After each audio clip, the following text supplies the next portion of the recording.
জ্বালানি তেলের অভাবে কি কি ক্ষতিগুলো হবে? পরিবহন ব্যবস্থা অচল হয়ে যাবে। দ্বিতীয়ত বিদ্যুৎ সংকট তৈরি হবে।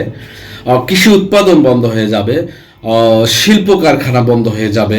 আপনার পণ্যের দাম বৃদ্ধি ও দুর্ভিক্ষ দেখা দেবে। চিকিৎসা ও জরুরি সেবাগুলো বন্ধ হয়ে যাবে।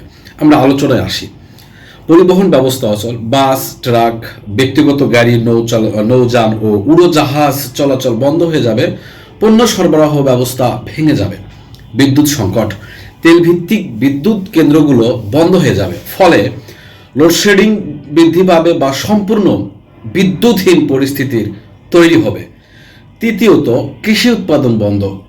সেচ পাম্প ও ট্রাক্টর বন্ধ হয়ে যাওয়ায় কৃষিকাজ ও খাদ্য উৎপাদন ব্যাপকভাবে ক্ষতিগ্রস্ত হবে।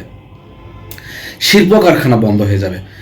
জ্বালানির অভাবে শিল্প কারখানা বন্ধ হয়ে যাবে, যা ব্যাপক বেকারত্ব ও উৎপাদন ঘাটতি তৈরি করবে। পণ্যের দাম ও দুর্ভিক্ষ সরবরাহ কমে যাওয়ায় প্রয়োজনীয় খাদ্য ও নিত্য পণ্যের দাম আকাশচুম্বী হয়ে যাবে। চিকিৎসা ও জরুরি সেবা বন্ধ। অ্যাম্বুলেন্স, হাসপাতাল ও জরুরি জেনারেটর সেবা বন্ধ হয়ে যাওয়ায় মৃত্যু ঝুঁকি বাড়বে। সংক্ষেপে, জ্বালানি তেলের তীব্র সংকটে জীবনযাত্রাকে পুরোপুরি স্থবির করে দিতে পারে। তাহলে করণীয় কি?